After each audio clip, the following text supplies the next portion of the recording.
cambio la otra, cuando ya hay un acortamiento, se estoy llamando a hacer esa contracción, ¿sí? Es por eso que se llaman las contracciones isotrónicas y las contracciones cinéticas.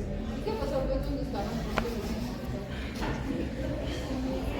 No lo he visto llegar.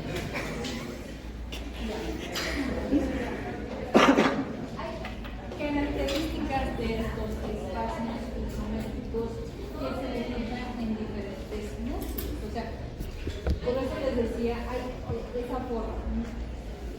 Lo que es un poquito es por eso. Hay movimientos en los cuales, claro ejemplo, ahorita me da algo para mantener aquí, ¿no es cierto? Estoy manteniendo, qué sé yo, algo pesado, ¿sí? Para sujetar. ¿Estoy haciendo tensión o no en la parte muscular? Pero no lo estoy levantando, no estoy haciendo contracción, ¿sí? Simplemente estoy haciendo una tensión y por eso no se me está levantando, no se está contracción del músculo.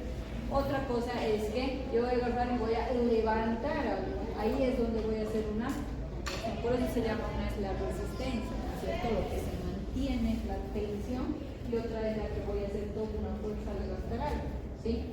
Entonces, esas características de esos espacios, se puede decir, sobre el tipo de comportamientos que se dedican en diferentes músculos, como dice, el cuerpo humano tiene músculos esqueléticos de todos los tamaños, ¿no es cierto? Anatómicamente hablando.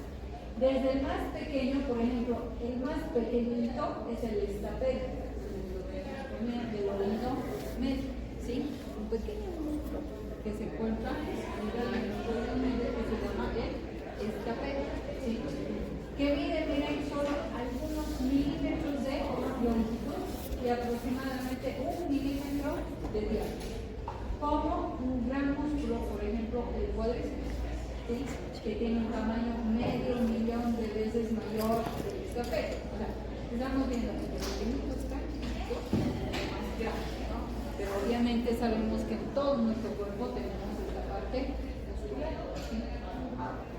Generalmente ya hemos hablado, ¿se acuerdan? ¿Cuánto de diámetro tienen nuestras fibrillas? ¿No? Hemos dicho entre 10 milímetros hasta 80 milímetros de diámetro. Entonces, ¿qué es lo que vemos de estos nuestras fibras? La energética de contracción muscular hace esas contracciones que les he dicho isométricas. Hay movimientos que hacen tensión o pequeños, pero hay otros en los cuales van a ser mayor fuerza. Todos los músculos que tenemos en nuestro cuerpo tienen una función, ¿o no? Todas, absolutamente todas, que hemos dicho, por ejemplo, ya hemos hablado que algunos son más autónomos, por ejemplo, el corazón, ¿no es cierto?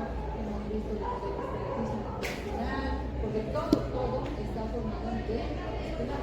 Entonces, ¿qué es lo que hacen? Sus funciones determinadas de acuerdo al lugar, que pueden ser algunas con más fuerza y otras con fuerzas y sin tanta presión. Por ejemplo, aquí se ve el músculo ocular que hace se podría decir estas contracciones menos de 1 en 50 segundos de segundo. Es más o menos ese tiempo en el cual se estas contracciones. El gastrocnemio, que es entre 1 a 15 segundos. ¿Sí? El músculo solo, entre 1 a 5 segundos. Fíjense en los lugares que yo voy mencionando los músculos. Y ustedes se van dando cuenta en los sectores en los cuales están, por eso es este tiempo determinado que tienen estas contracciones.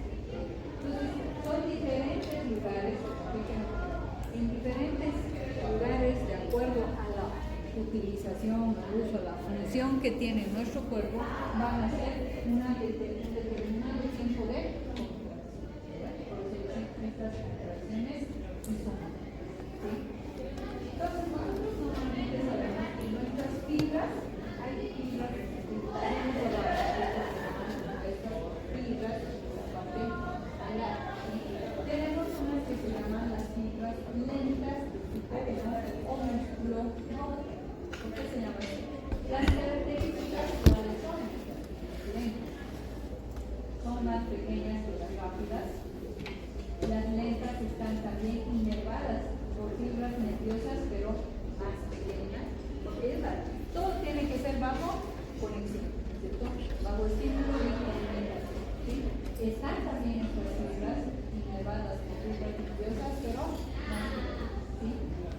comparación, porque tenemos las fibras lentas y las fibras rápidas.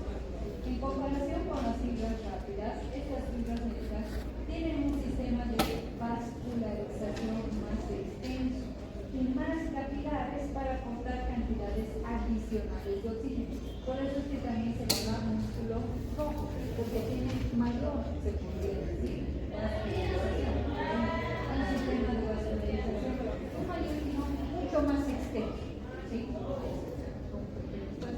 Más extenso esa vascularización. Y por eso dice para aportar cantidades adicionales de oxígeno. Por eso dice siempre que transportan nuestros glóbulos rojos y cosa, la hemoglobina, oxígeno.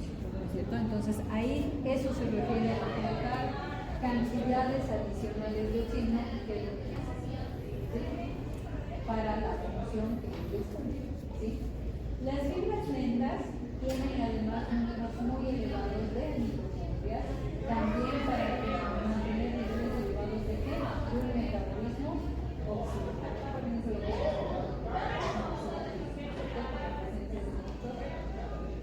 Y estas fibras lentas además tienen una gran cantidad de mioglobina, una proteína que contiene hierro y es similar a la hemoglobina de los fértiles.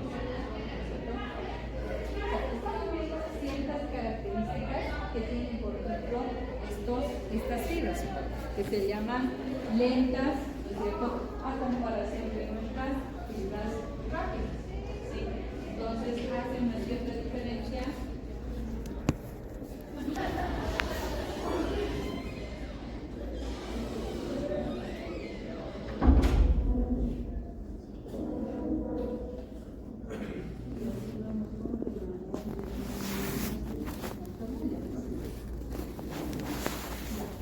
Entonces, esas son ciertas características de las fibras lentas. O la mioglobina el oxígeno, lo que hemos dicho, ¿no? Que tiene mioglobina, ¿sí? Esa mioglobina se combina con el oxígeno y lo almacena hasta que sea necesario. También acelera el transporte de oxígeno hacia las mitocondrias. Otra característica. Esa mioglobina es la que da a ese músculo, eso lo que les decía, el aspecto rojizo y el nombre del músculo rojo, ¿cierto? Que tiene esa característica. ¿Sí? Entonces estamos mencionando cuáles deberían ser entre una otra de las fibras que tenemos. En cambio, las fibras rápidas son también llamadas tipo 2 músculo blanco. Son grandes, como dice, las otras son más pequeñitas, para obtener una gran fuerza de contracción. Es que es como decir, cada uno tiene su función. Las unas tienen, pero si son más pequeñitas, como ubíquense, si es más pequeñito, tampoco van a ser grandes cosas, ¿no es cierto? En cambio, los más grandes van a ser más contracciones, ¿sí? Eso es lo que llamamos. Existe un retículo sarcoplásmico. Acuérdense de lo que he dicho, el famoso sarcolemma, ¿cierto? Que tenemos y hemos hablado, ¿no es cierto?, de nuestros retículos sarcoplásmicos. Aquí existe ese retículo sarcoplásmico extenso para una liberación rápida de iones calcio al objeto de iniciar la contracción. Es que quiero que se acuerden un poquito de las funciones que hacemos. ¿Se acuerdan? Que el calcio interviene en nuestras funciones de qué? De contracción. Por eso dice aquí, ese retículo sarcoplásmico nos ayuda para la liberación de qué? De estos iones calcio para que se inicie esa contracción. ¿Sí? Otro, están presentes grandes cantidades de enzimas glucolíticas para la liberación rápida de energía por el proceso glucolítico. ¿Se acuerdan de ese proceso glucolítico? ¿No es cierto? Cuando hemos hablado, ¿no es cierto? Necesitamos energía. ¿Cuál es una de las dos, de la segunda energía? Hemos dicho el proceso de la glucólisis. Acuérdense. Entonces, aquí estamos viendo dónde se encuentran estos pasos que hemos ido dando. Ya he visto cómo son mis fibras lentas, entonces están sobre todo aquí mis fibras rápidas, ¿no es cierto? Tienen una vascularización menos extensa que las lentas, porque el metabolismo oxidativo aquí tiene una importancia secundaria, en cambio en el otro es mucho más importante, por eso era mucho más extensa, es decir, ¿no es cierto?, su vascularización. Tienen menos mitocondrias también, porque su metabolismo oxidativo es secundario, ¿no?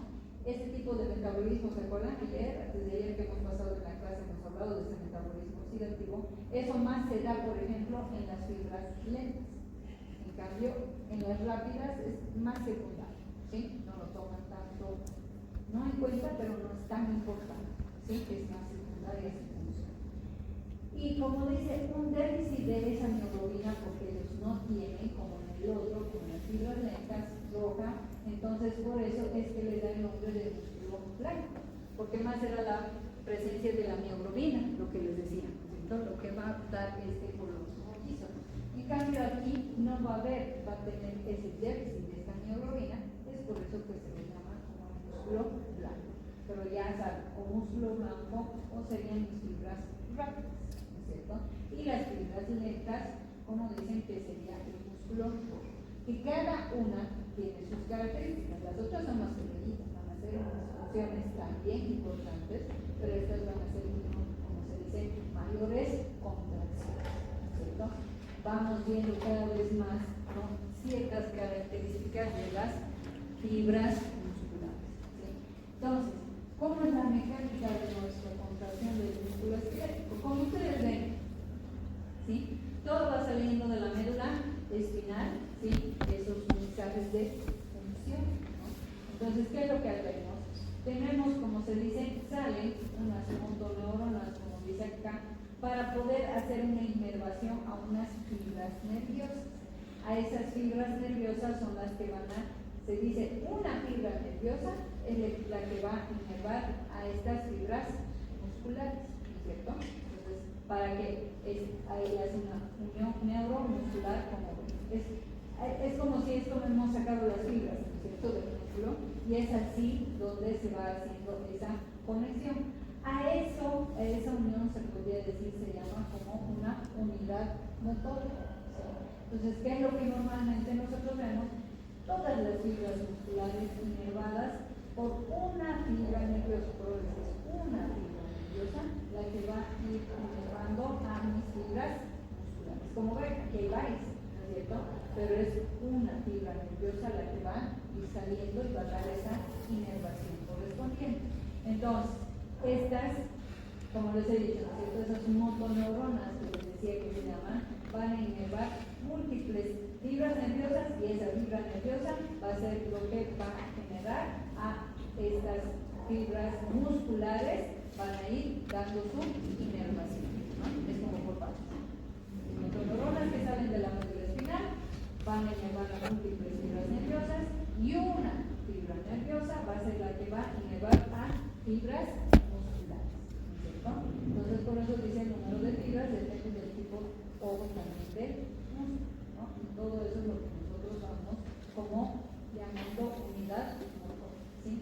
80 a 100 fibras musculares generalmente están inervadas y están conformadas por esa famosa unidad motor. Una fibra nerviosa, vean como a varias fibras musculares van a inervar, ¿cierto? Hay múltiples fibras nerviosas, pero una solita va a ir dando mucha esa inervación a las partes musculares, ¿sí? Entonces, como dicen, las contracciones de diferente fuerza se llama también sumación de fuerzas. ¿Qué es sumación de fuerzas? Sumación, ¿qué significa? La suma de los espasmos individuales para aumentar la intensidad de la contracción muscular global. Entonces, es como decir, vamos a sumar más, ¿no es cierto? ¿Para qué? Para precisamente que existan más, se podría decir, contracciones, ¿sí? Para que se genere mayor contracción. Mientras más sumamos, ¿no es cierto? Entonces, de dos maneras se produce eso. Aumentando el número de unidades motoras, porque ¿quién es el que nos rige los movimientos? Todo está a nivel de lo que van a salir las inervaciones, ¿o no? Si yo no tengo inervación en algún lugar, no voy a sentir, no voy a poder mover, ¿no es cierto? Por eso es que todo está centrado, se podría decir, de acuerdo a esas inervaciones que vamos a tener. Por eso dice, aumentando el número de esas unidades motoras que se contraen de manera simultánea, lo que se denomina sumación de fibras múltiples. Voy a hacer más sumación de esto. Más fibras o más unidades motoras van a ir funcionando. Entonces, si tengo más que hacer, la contracción es más intensa, ¿no es cierto? Se hace más. La otra sería aumentando, como dice, la frecuencia de la contracción, lo que se denomina sumación de frecuencia, y que ahí es que si es más frecuente, acuérdense que les decía, si es muy intenso, que se llamaría una tetanización, ¿no es cierto o no? Que les he dicho que es un aumento de contracción.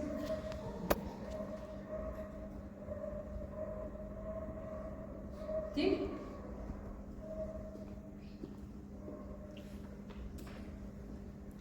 Si se aumenta mucho la frecuencia, o sea, si es muy frecuente, ya les he dicho, acuérdense en todo, siempre existen, ¿se acuerdan hasta en potenciales de acción?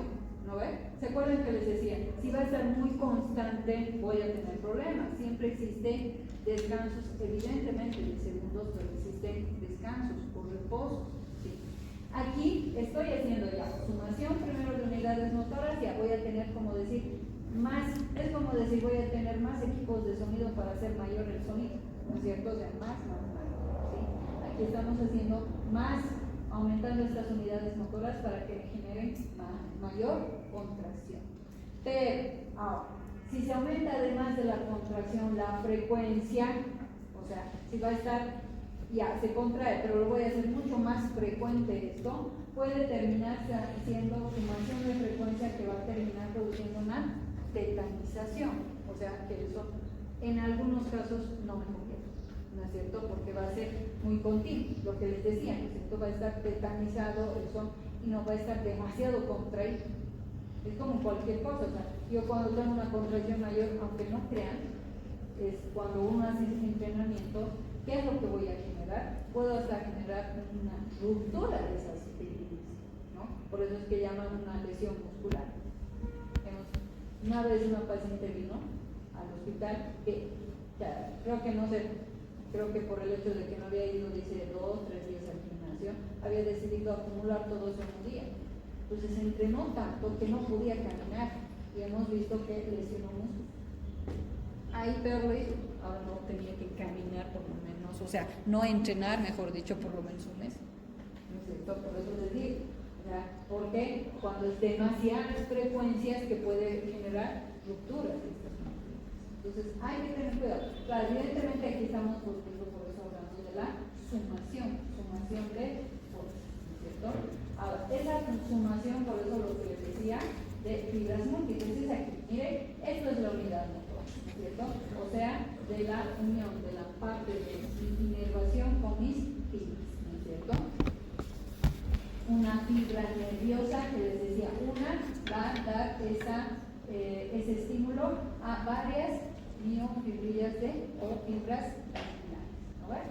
Entonces, eso es lo que normalmente vemos, es como esta, miren aquí, todo sale de la médula espinal, va a ir hacia la parte muscular, tenemos así diferentes unidades motoras en las cuales van a ir dando la función respectiva, ¿sí? Entonces, eso de lo que hemos hablado, de sumación de frecuencia y tetanización, que sería, como dicen, los espasmos individuales se producen de una manera secuencial a una frecuencia de estimulación baja. A medida que aumenta la frecuencia, se llega a un punto en el que cada nueva contracción se produce antes que haya finalizado la anterior. O sea, a lo que me voy es como estamos haciendo una carrera, ¿sí? Estoy haciendo una carrera y lo que estoy haciendo es cada vez menos tiempo voy a hacer antes de que yo ya esté llegando a resolver esas carreras de postes, ¿no es cierto? Que le van pasando, ¿no es cierto? Es así más o menos lo que se hace en esta sumación. Por eso dice, van de una forma individual, de una forma secuencial, ¿sí? Pero a medida que aumenta esa frecuencia, se va a llegar a un punto en el que cada contracción, antes que ya haya finalizado, o sea, como que ya se van adelantando. Yo ya me estoy llegando y ya empieza el otro, ¿sí? Por eso dice, cada vez se hace mucho más continua esa contracción, ¿sí? O sea, al principio ha ido de una forma como tenía que ir, ¿no? De una forma secuencial. Pero ya después va a ir haciendo mucho más continuo, ¿sí? Por eso dice, en consecuencia, esa segunda contracción se suma a la que la fuerza total de la contracción va a aumentar progresivamente al aumentar la frecuencia. Es como decir, la una con la otra le ha acompañado y vamos a hacer más fuerza, ¿sí? Por eso se llama sumación de frecuencias y tetanización. Ya también, la una era sumación, ¿no es cierto?, para hacer más contracciones. Aquí la sumación de frecuencias, si se hace más frecuente, lo voy a hacer más frecuente y todo va a ser una mayor cantidad de frecuencias. Ya no voy a tener esto, va a ser continuo nomás. Es como si tenía una línea que me iba así, ahora voy a tener una línea continua, ¿no es cierto?, porque ya todo se ha sumado a esa frecuencia, ¿sí? Se ha hecho mucho más continua, a eso se refiere. Por eso dice, cuando esa frecuencia alcanza un nivel crítico, las contracciones sucesivas finalmente se hacen tan rápidas que se van a fusionar entre sí y la contracción del músculo entero parece ser completamente suave y continuo. Este proceso se llama tetanización. Por eso les digo, fisiológicamente hablando, está bien dentro de los parámetros normales. Es por eso que se dice, a ver, es para que mejor lo digan ustedes, es cuando uno quiere entrenar músculo, ¿no es cierto? Dicen, cuando les duele, ¿qué piensan que ha pasado en ese músculo? O cuando están acurcados, ¿no? Y no puedo ni caminar, ¿no? Porque ayer he entrenado demasiado, ¿no? ¿Qué ha pasado ahí?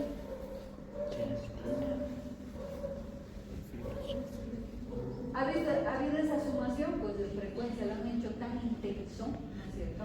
Y llega un momento, por eso les he dicho, fisiológicamente hablando, se termina. No les hablo como el otro caso, ¿no es cierto? Fisiológicamente, dentro de lo normal, rompen ciertas miofibrillas o fibras. ¿Qué es lo que hace? ¿Qué hace que aumente el músculo? ¿Por qué? Que eso se vuelven a regenerar, vuelven a salir otras pequeñitas, ¿sí? No voy a escuchar eso. Pero, y ahí es donde yo tenía, así, con mis dedos, esa cantidad de fibras musculares, como yo rompiendo, van haciendo otras, y por eso voy a ir aumentando los músculos. Así funciona, ¿no es cierto? Entonces, eso es lo que normalmente.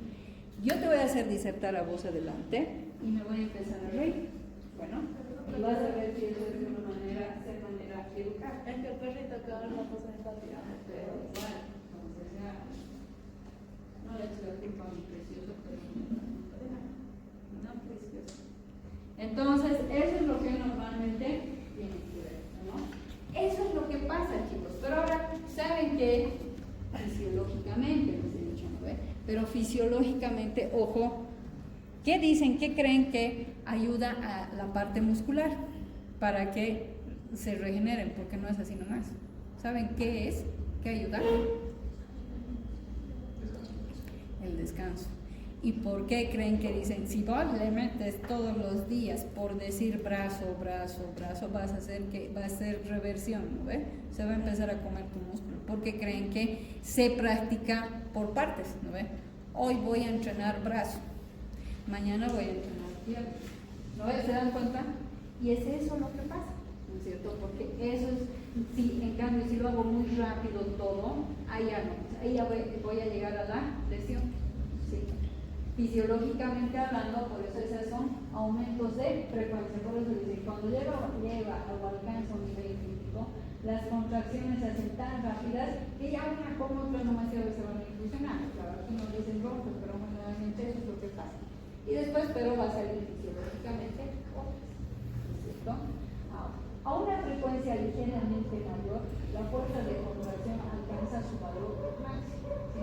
De modo que cualquier aumento adicional de la frecuencia más allá de ese punto no tiene ningún efecto adicional sobre el aumento de la fuerza contráctil. O sea, lo que les decía, si yo voy a llegar a un punto límite, no pensaré de que voy a seguir y seguir, ¿no? Ya no funciona, ¿no es cierto? Todo tiene su límite, ¿no? Y puede generar una alteración más bien, ¿no es cierto? Y no queremos llegar a lesiones, ¿no ve? Y han debido ver, igual, y las contracciones, las fuerzas las tengo que ir haciendo de una forma paulatina, como han visto, de una forma lenta. O sea, a ver, yo no levanto ni 5 kilos, ¿no ve? Y no voy a querer levantar directamente 10 kilos. Ahí sí, chao músculo, ¿no ve? O sea, No es que si no voy a romper, pero voy a ir a mi lesión. Le voy a tener que hacer el reposo, ¿no es cierto? Porque lesioné esa parte muscular. A eso se refiere esto, ¿no?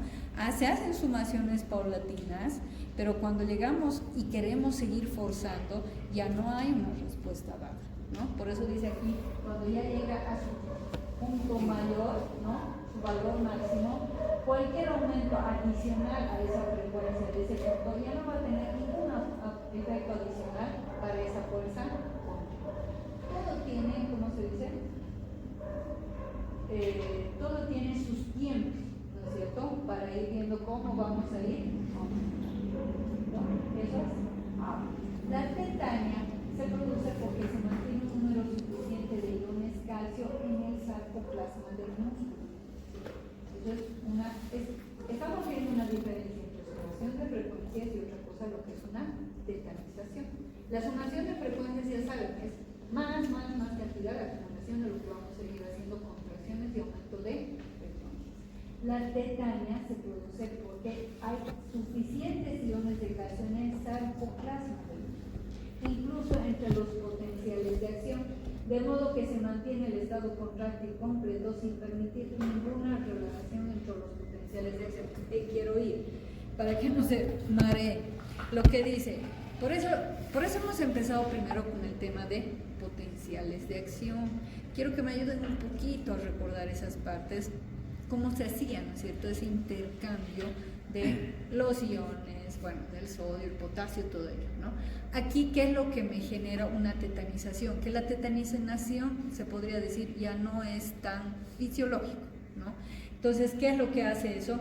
Que los iones calcio se mantienen ahí, han sido liberados, pero nunca han quedado, acuérdense, todo es intercambio, como que yo entro, tú sales, ¿no? No voy a llenar el aula, vamos a salirnos nosotros y después van a entrar otros, ¿no es cierto? A eso se va. Pero cuando ya entramos a algo que no es tan lo normal, aquí por ejemplo que dice, va a aumentar, o sea, se produce un número de iones calcio, ¿no es cierto?, en ese sarcoplasma, pero que no va a permitir ninguna relajación, se va a mantener así, por eso dice tetanización, como que podría decir contraír, más o menos así, no va a haber relajación, ¿sí? Eso es lo que se ve en la tetania, ¿sí? Entonces, ahora vemos las máximas fuerzas de contracción de un músculo que funciona a la longitud muscular normal. ¿Cuánto es la fuerza? Es en promedio de 3 a 4 kilos por centímetro cuadrado. ¿Sí? ¿No? Eso es más o menos la fuerza.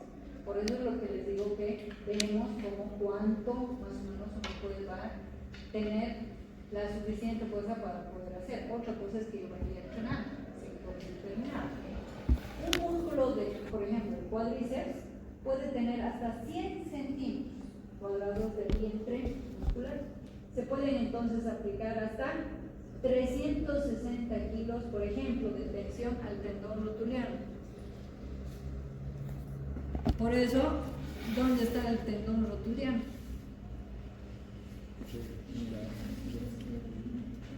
Vean que todo, pero tiene su límite.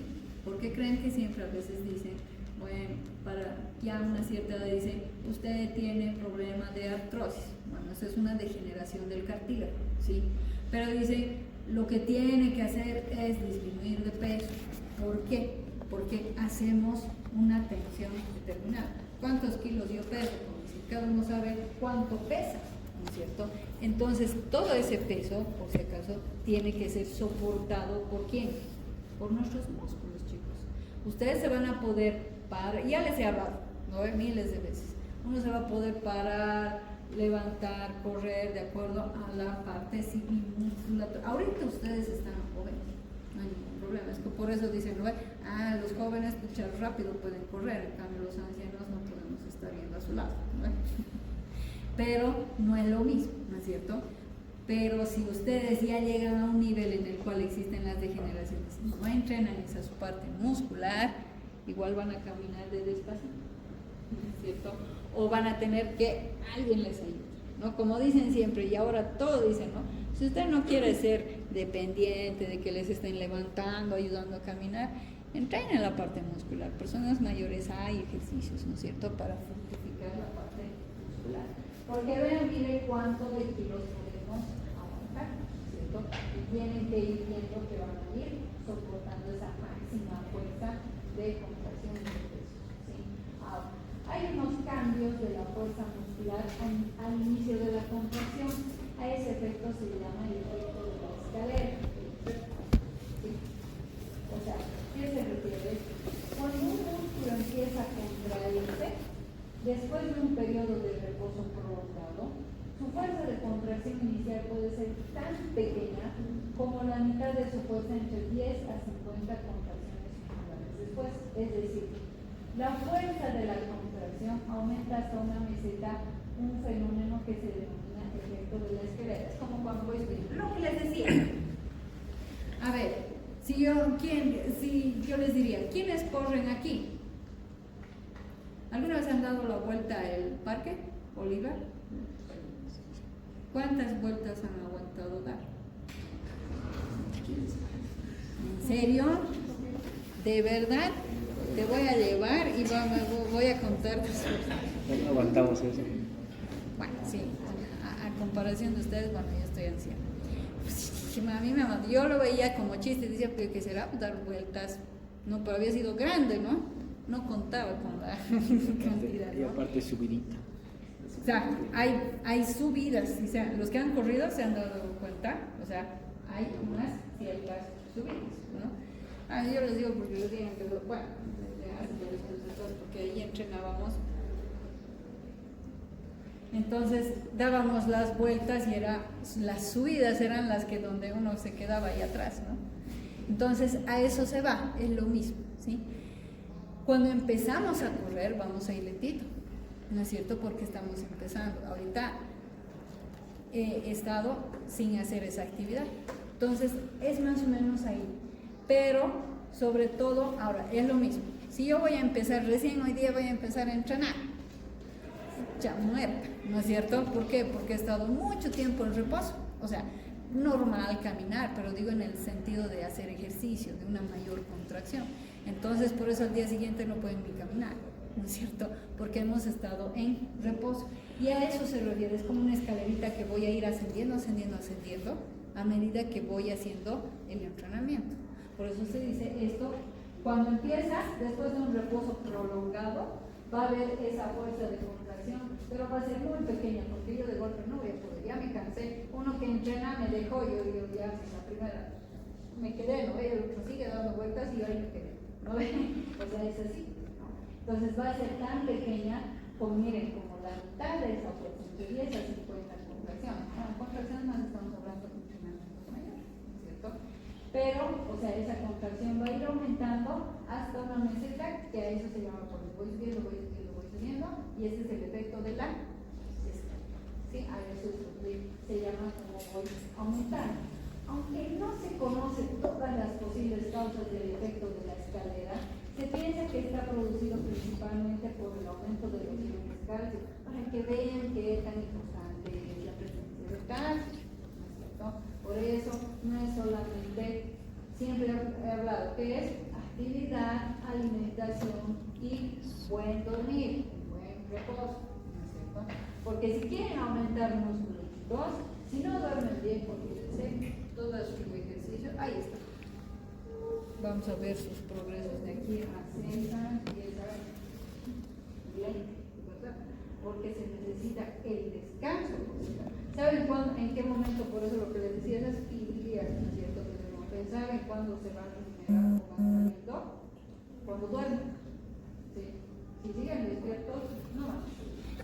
Entonces, aquí, mi alimentación, bueno, se dice, son aumento de los iones calcio, bueno, el citosol, debido a la liberación de cada vez más iones de su retículo sarcoplásmico, lo que se llama, con cada potencia de acción muscular sucesiva. Y esa incapacidad del sarcoplasma de recapturar inmediatamente los iones. O sea, no los puede recapturar, entonces se van a utilizar. Se dice más o menos eso, por eso dice todas las posibles causas de esa escalera. Se ha visto una puede ser por estos aumentos de los iones, ¿no? podría decir microscópicamente, ¿no es cierto? Que la función, cómo se va funcionando, pero vamos viendo después en la función como tal de nuestro cuerpo. Eso es todo lo que hace en nuestro cuerpo para generar esos movimientos que necesitamos, o mayores contracciones o menos contracciones. Ahí está la explicación de que uno cuando quiere entrenar no quiere empezar de golpe, no nos van a decir, nunca tienes que, no, pero yo puedo, no, ¿no es cierto? Porque después no te conviene, ¿no? Entonces es ir poco a poco, y ahí uno poco a poco va a poder empezar a hacer la contracción que realmente nuestro cuerpo va a aceptar, pero ya les he dicho, tiene un límite, ¿no? En el límite ahí después va a generar complicaciones, ¿no es cierto? Eso es lo que tenemos. A ver, ¿y el que me voy a quedar? El tono del músculo esquelético, ¿cómo se dice? El músculo en reposo tiene una cierta cantidad de tensión. A eso se llama como un tono muscular, a esa tensión que va a tener mi parte muscular, ¿sí? Voy a tener una tensión determinada y esto se debe a estímulos nerviosos de baja frecuencia que van a proceder de la médula espinal. ¿Han visto? Todo está ahí, ¿no es cierto? Aquí está la médula espinal y ahí están, ¿no es cierto?, las conexiones. Entonces, ese tono muscular es esa tensión que tiene mi músculo a esos estímulos de baja frecuencia que proceden de la médula espinal, que generalmente esas fibras musculares, podemos decir, no se contraen sin que ningún potencial de acción estimule a estas fibras, porque tengo un tono determinado, ¿sí? Tengo que tener una estimulación para que se contraiga, ¿sí? A ver, ahí me voy a quedar, pero un poquito, vean el potencial de acción, ¿no? Un poquito sus transportes y van a ver que lo que normalmente sucede aparte de estas contracciones o tensiones que estamos viendo que se da en el músculo, ¿sí?